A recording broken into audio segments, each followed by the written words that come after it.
Well, I lived at Ore Mill. We grew up, and for those who don't know what a mill hill is, it's a mill village. It's where the mill employees, and that's where they lived during their working days at the mill. And the guys at the mill, they furnished us a lot of activities. They gave us a swimming pool to swim in, ball fields to play baseball, softball, football. They gave us a little Christmas party every year where all the folks from the mill hill, the kids, would go and they would give us a sack of gifts.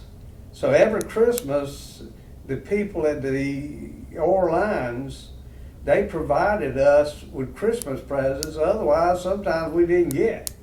I can remember a Christmas in particular that Santa Claus didn't come because my mother, she worked in the spinning room, and that time she had surgery, and during that surgery she couldn't work.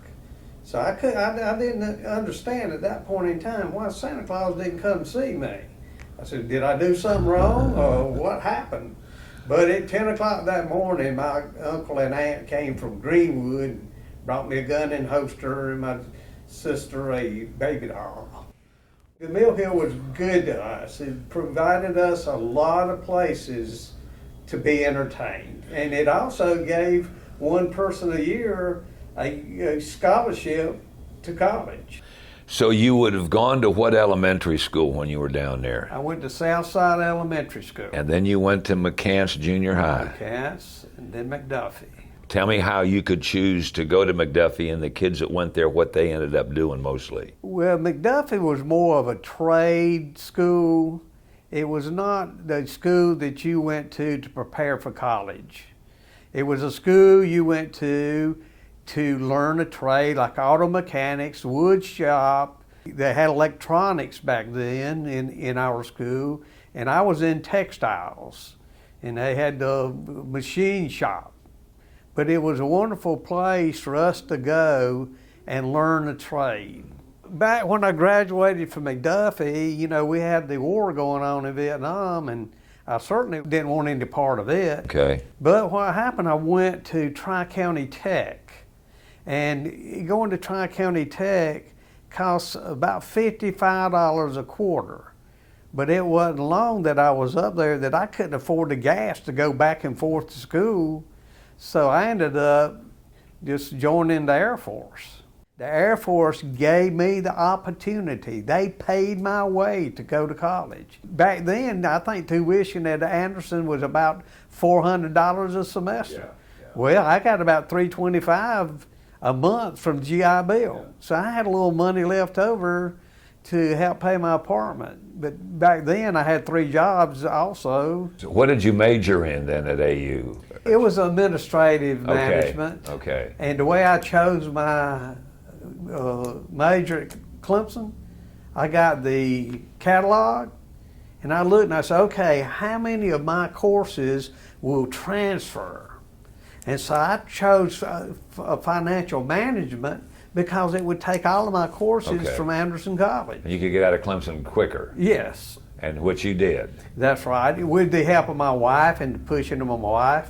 After I finished Clemson, I was working at J.C. Penney's, and they had me in a program for the last 5 years in the management program where I worked in different departments. And they wanted me to go into management with them. Well, along come, I was working at the auto center at that point in time as the assistant manager, and here comes Bill Bray from South Carolina Tax Commission.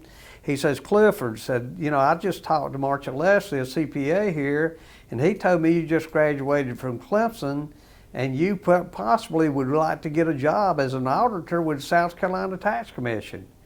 I could feel the power. I said, yes, sir, I would love to be an auditor with the South Carolina Tax Commission. And I think I started at around $11,000 a year back in 1977. Wow. And I had a wife that didn't work, and she was pregnant, so I had to get me about 2 other jobs to make it. What did you do? What were your 2 other jobs? I worked at J.C. Penney's part-time. Okay. And then I worked at the post office part-time. Did you really? Yeah. So you do that for how long? Because you eventually go into business for yourself. And I stayed with the tax commission for 7 years. And during those 7 years, they would allow us to moonlight on the side. And so I prepared tax returns and built me up a little small business with individual tax returns out of my house. So after I got my CPA exam passed, then it came to a crossroads. Do I stay with the state or do I go out on my own? At that time, they decided with the state that, hey, we got a bad conflict of interest going on, which I totally agree. Auditors should not be preparing individual tax returns. So at that point in time, I had me a small business on the side that was doing about $12,000 or $13,000 worth of revenue a year. And I said, okay, I'm going to either have to give this up and go with the state or go out and open my own firm. And I went out, I applied to a couple of CPA firms, and I got a couple of responses, positive responses. But then I decided to just go out on my own and just try it as an individual. And I sort of followed Denny Cole's footsteps and got me an office at the Regency building, and I stayed there 3 years. And this was in what year? 1985. And you're still doing it? Still doing it. I remember that year, my daughter was born April the 15th. Oh, the first year. I mean, I've always loved to fish. Back since I was a youngin', we would walk from Ore Mill over to Highway 28 to Key Spring Fishing Lake and fish. And my neighbors, they would carry me fishing and hunting. And man, I had the greatest neighbors in this world. Yeah. I mean, I had neighbors. My dad died when I was 9 months old. Right. Well, I had 15 daddies, it seemed, because everybody wanted to take care of me. And that love of fishing then led to your relationship with the Outdoor Dream Foundation. After tax season, you normally have audit season. And as a CPA, I didn't like audit work. Okay. So I decided to try, first of all, to be a fishing guide on Lake Hartwell. And there were at that point in time about 8 or 9 fishing guides. I tried it for a while, and there was a lot of pressure on a fishing guide. You produce. If you don't produce, then they don't like to pay you, and you feel bad about taking their money. Yeah. So anyhow, I ultimately gave fishing up, and during that time, I got a phone call from Mr. Jones, and he was with the Outdoor Dream Foundation. He's the one that started it here. And he asked me if I would help take children fishing on some of their fishing trips. And I told him, sure. Well, we normally had one annual fishing trip. And we did that for years and years. And after probably 12 years, I said, hey, look, some of these kids are in the hospital. They don't get to go out on this day that we go fishing. So we decided we'd start doing a program during the week and take those kids that didn't get to go on that annual trip fishing. And then we got Clemson basketball involved. How did that come about? Ricky Barnes and I were good friends. His son and my son played golf together. And we would go to tournaments, and Ricky would come down sometimes and stay with us. Well, before he went to Texas, I had asked him, would he be willing to get the ball team to come and go fishing with Outdoor Dream Kids? And he said, yeah, no problem at all. Well, in the meantime, Ricky goes to Texas, and he tells Larry Shyatt, who came from behind him at Clemson University as a basketball coach. He tells Larry. He said, Larry, do me a favor. Take care of Clifford and those Outdoor Dream Kids. And so from that day, we would take them on Thursdays before the pandemic hit. And we would have some of the ball players come about every Thursday. And they would go out, and those kids now looking at me, that was not a big thing, but looking at those big basketball players. And I also got the basketball players to help us at the Anderson Boys and Girls Club. Okay.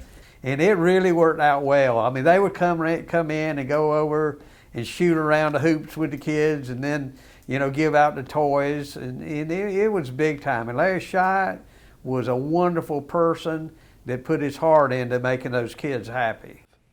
So you got nominated and then selected as the first alumnus of the year from McDuffie High School. Tell me how that came about. Well, I was sitting at home one night and got a phone call from Reno Allen, who was my neighbor down at Ore Mill. Reno knew quite a bit about me, helping the Outdoor Dream Foundation and me being involved with some different charities, which, I thank God for giving me the ability to get out there and being involved. That's one thing I've enjoyed more than anything in my entire life is helping other people. That's a big thing to me. Reno called and said, would you mind if I were to nominate you to receive this award? And at first I was reluctant because I don't like to get up in front of people and be recognized, and he knew that. And he told me, he said, if it's a problem, then don't worry about it. I said, well, Reno, if we can do anything here to influence anybody else's life, like the poor kids that come up, and to show them that they can make a difference in the life of somebody else.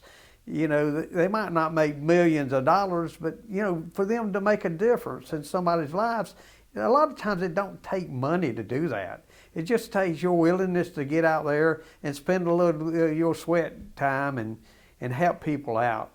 And so Reno nominated me for the award, and I thank him, and I thank the committee for awarding me the Distinguished Alumni of McDuffie High School. It's been 32 years, and for me to be chosen as the person that received the first one was big for me. I mean, I promise it was really a shock, and I was really grateful to receive that award.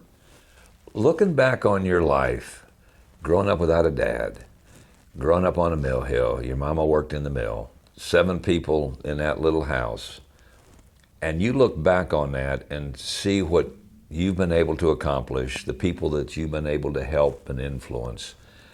How did that come about, do you think?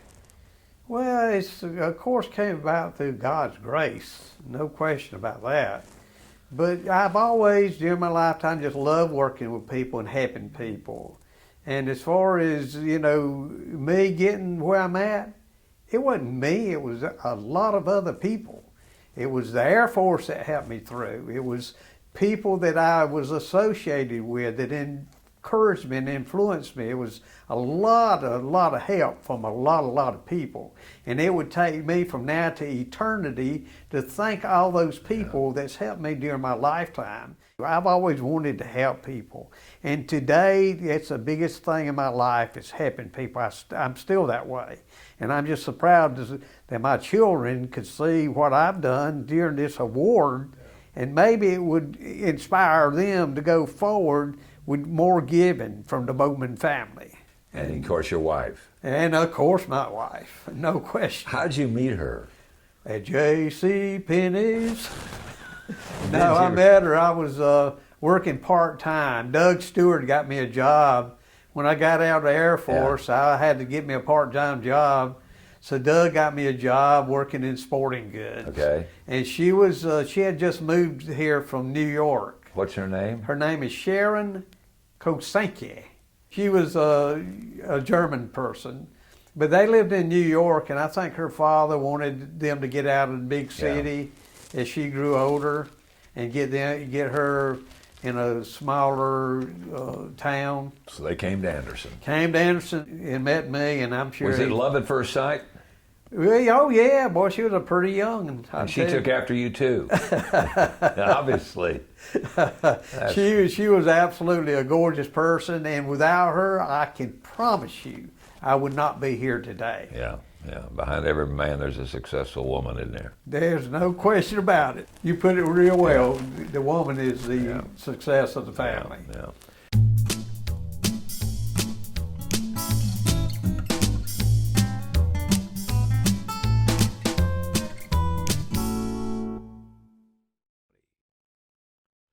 Brought to you by the folks at Anderson County.